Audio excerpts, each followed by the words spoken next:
Mon nom est Maxime Gauthier. Mon nom est Mélanie Veilleux. Nous sommes deux pédagogues aimantes et passionnées de nos élèves, mais surtout de la vie.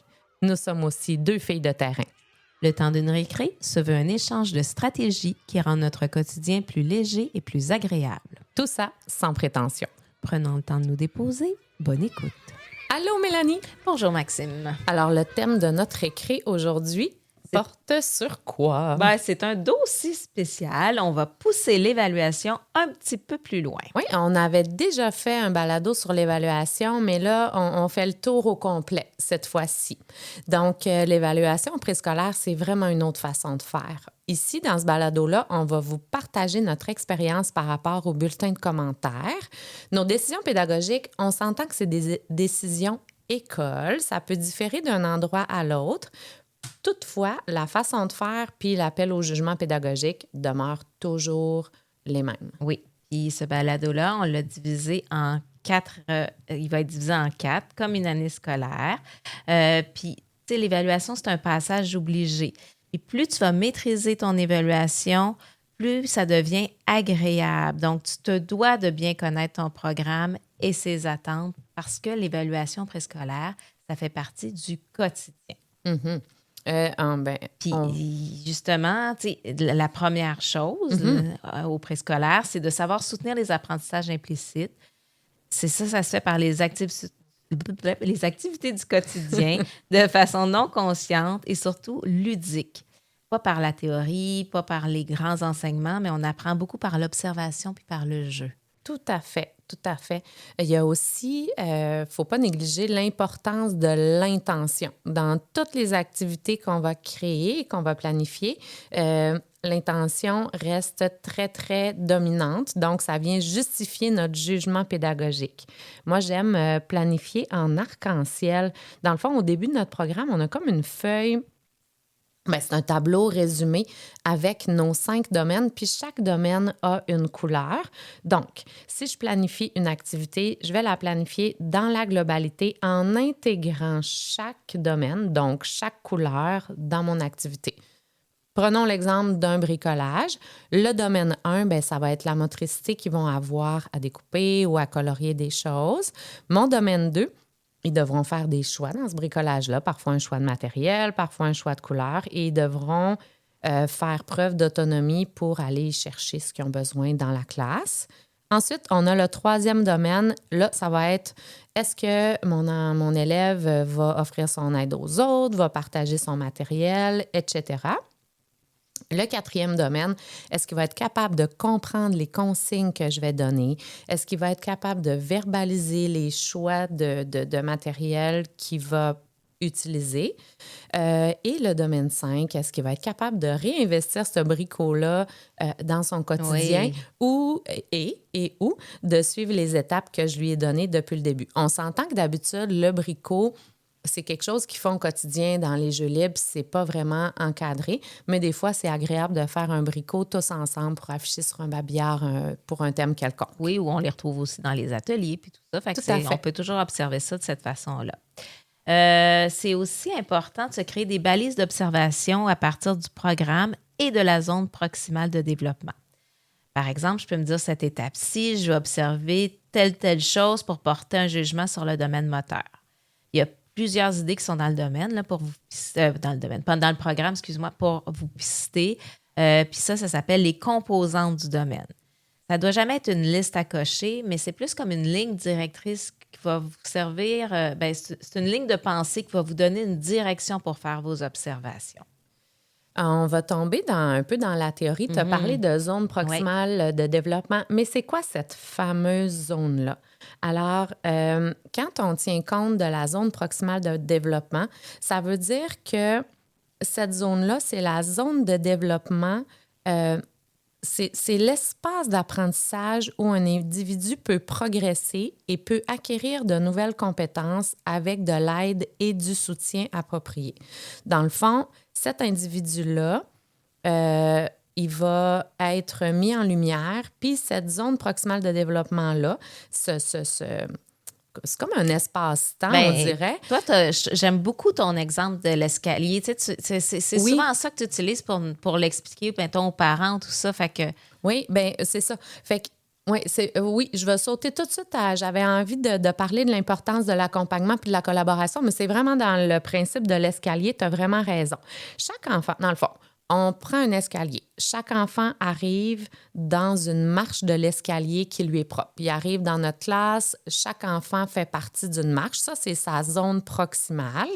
Dans cette marche-là de l'escalier, il peut agir de façon autonome pour plusieurs choses. Puis, avec notre accompagnement, il va progresser sur la marche suivante de notre escalier. Donc, à partir de ça, on peut créer vraiment notre différenciation pédagogique dans nos ateliers. On va prendre l'exemple du découpage.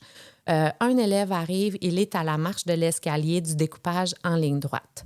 Avec mon accompagnement, avec mon aide, avec mon soutien, il va monter la prochaine marche qui est de découper un coin, de tourner pour faire le coin.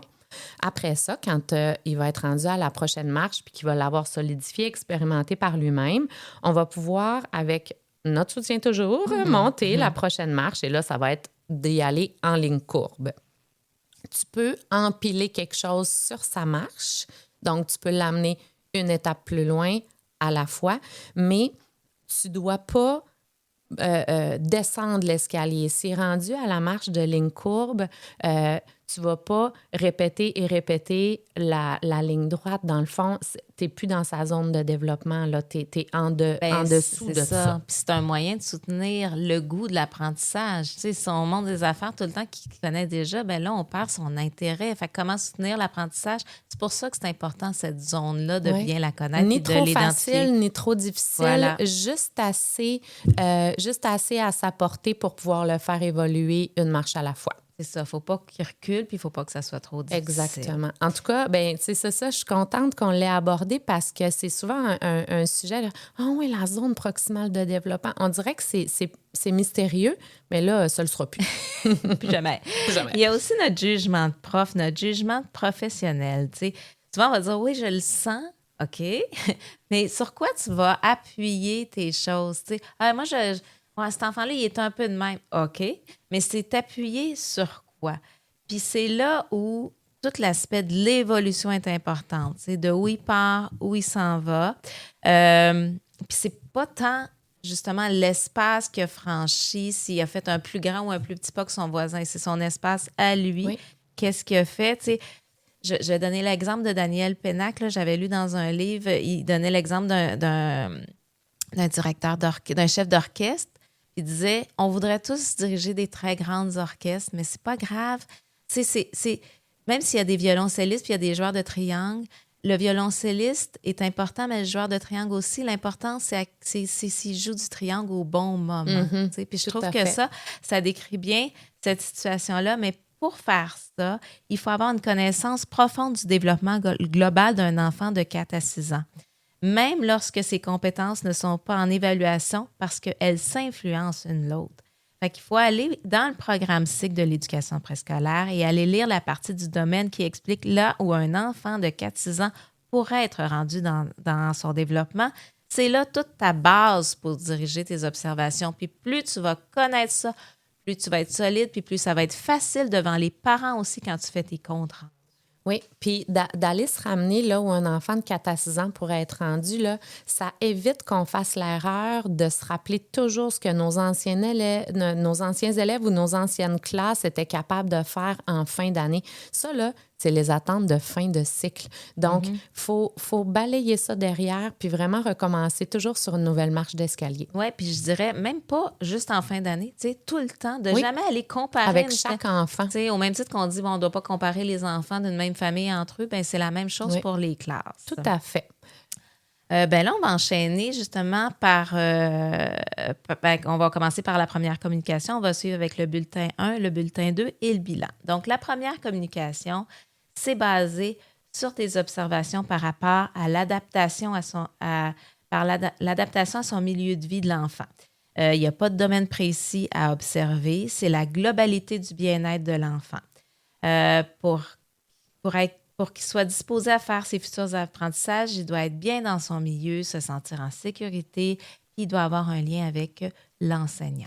Puis, tu sais, c'est vraiment des choix écoles, là, Ouais. ces premières communications-là. Puis nous, on a choisi de justement, là, des petites choses bien pointues. Par exemple, on va donner des petits cues sur notre contenu. Oui, par exemple, tu sais, s'exprime facilement, s'exprime seulement au besoin, s'exprime pas du tout ou s'exprime en petits groupes seulement. Ça va être un des trucs à c'est ça. cocher. Après T'sais. ça, on va cocher, mettons, bien-être au quotidien. Pleure souvent, semble anxieux, est très à l'aise. Puis, on donne un temps d'antenne aussi aux parents. Oui, derrière notre première communication. Donc, par exemple, on va mettre mon enfant en rentrant à la maison me parle toujours de sa journée, me parle rarement de sa journée ou me parle de sa journée lorsque nécessaire. Oui. Tu sais, des choses comme ça, là. T'sais, on développe un peu sous tous les aspects du bien-être. Puis c'est important d'expliquer aux parents qu'il n'y a pas de mauvaise réponse. Non. C'est pas grave si votre enfant pleure. En ce moment, c'est comme ça. Il vit le deuil de sa garderie. Il y a beaucoup de nouveautés. C'est correct. Mais inquiétez-vous pas, on va faire un bout de chemin. Là, ce qu'on fait, c'est une photo pour que vous sachiez où il est rendu. Puis on va évoluer avec lui. T'sais. Exactement. On va passer à la partie du premier bulletin. Encore une fois, les domaines évalués, c'est un choix école. Pour notre école, on évalue les domaines physiques et moteurs, affectifs et social. Dans le fond, le principe, c'est que chaque domaine doit être évalué 2 fois pendant l'année. Donc, nous, on en prend 3 au bulletin 1, 3 au bulletin 2, puis au dernier bulletin, donc au bilan, tous les domaines doivent y être. Donc, on remplit la norme là, de 2 fois dans l'année. Pourquoi on a choisi ces 3 domaines-là? C'est parce que le moteur, c'est un peu garant de la motricité fine, puis il faut intervenir tôt dans le parcours de l'enfant si on veut bien les outiller dans leur évolution. Et c'est beaucoup par le jeu libre, les ateliers, les causeries, les activités de début d'année, puis dans le quotidien, parce qu'on le sait, le premier bulletin, il vient très vite. On a la broue dans le toupette du début d'année, mais c'est par ces activités-là qu'on peut vraiment observer le domaine affectif et social. C'est sûr que ça va te demander beaucoup de disponibilité dans les premiers mois de l'année parce que c'est plus vite tu connais ton élève, mieux tu vas pouvoir poser puis appuyer ton jugement professionnel. C'est là que ça se passe, c'est là le nerf de la guerre. Vraiment, vraiment. Puis dans ce bulletin-là, on va ajouter dans les commentaires quelques observations en lien avec les autres domaines qui ne sont pas dans ce bulletin-là, mais qui nous préoccupent ou qui pourraient faire l'objet d'observations futures. Le but poursuivi par l'ajout de ces commentaires-là, c'est de rendre la progression de l'enfant plus concrète pour les parents, puis encourager la collaboration des parents dans le soutien du développement global de cet enfant-là. Donc, mettons, au premier bulletin, par exemple, on va rentrer l'aspect langage pour nos élèves qui n'ont pas le français comme langue maternelle. On va mettre un commentaire genre votre enfant pourra poursuivre l'enrichissement de son vocabulaire tout au long de l'année. C'est des petits commentaires comme ça. Oui, c'est des petites traces qu'on laisse pour dire que ça, on l'a observé puis que c'est en évolution. Exact. Dans le bulletin 2, on va aller évaluer le domaine langagier et cognitif. Pourquoi? C'est toujours au niveau du quotidien. Nous, on juge qu'on les connaît beaucoup mieux après 7 mois. Leur langage a évolué. Ils sont généralement très à l'aise dans leur milieu puis dans leur routine.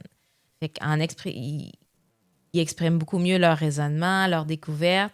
Puis pour nous, ça devient vraiment plus facile de poser un jugement clair et adéquat sur ces domaines. Oui, ça a été réfléchi au fil des années Oui. parce qu'on les a changés, nos façons d'évaluer. Puis je pense qu'on a trouvé la façon gagnante pour nous. Oui, exactement. Puis que ça soit justement réfléchi, appuyé. Puis, tu sais, c'est toujours dans l'idée de défendre les choses, de comment je peux, pour pas... On ne veut pas faire peur à des parents, tout ça. C'est leur montrer, puis c'est pour montrer une image qui est le plus véridique possible aussi. Où on va l'aider à évoluer. Oui, exactement. Puis tout comme au premier bulletin, on va ajouter des observations dans les commentaires en lien avec les autres domaines, puis ce qui nous préoccupe, la même chose qu'au bulletin 1, dans le fond. Tout à fait. On passe au bilan? Oui. Ou au dernier bulletin.